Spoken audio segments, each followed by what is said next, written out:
ফরজ কয়টি? পাঁচটা। বলুন কি কি?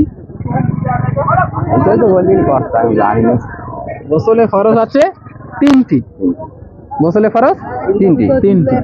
1 নম্বর গড়গড় করে কুলি করা, 2 নম্বর 2 নাকের নরম মাংস পর্যন্ত পানি পৌঁছানো, 3 নম্বর সারা শরীর উত্তম রূপে ধৌত করা।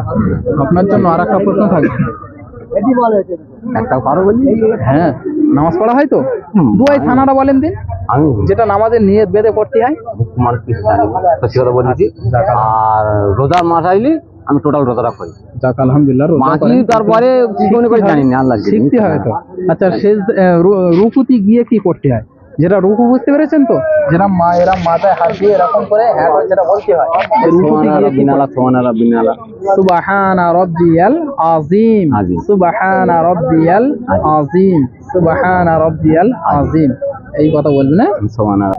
আমাদের নবীজির নাম মুহাম্মদ সাল্লাল্লাহু আলাইহি ওয়াসাল্লাম। হযরত মুহাম্মদ মুস্তাফা সাল্লাল্লাহু আলাইহি ওয়াসাল্লাম। আমাদের নবীজির ছোট মেয়ের নাম কি?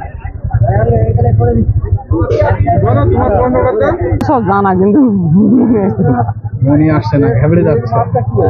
নবীজির ছোট মেয়ের নাম হচ্ছে কি নাম? ফাতেমা। হ্যাঁ, ফাতেমা।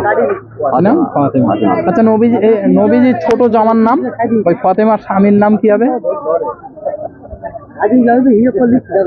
পারবো না। আচ্ছা, আমরা শেরে খোদা কাকে বলা হয়? নবী জামাইকে বলা হয়। হ্যাঁ, নবীর জামাইকে। কিন্তু কোনার নাম কি? উনি হচ্ছে ফাতেমা, হযরত আলী রাদিয়াল্লাহু তাআলা আনহু। হ্যাঁ, একটি আতর। আমি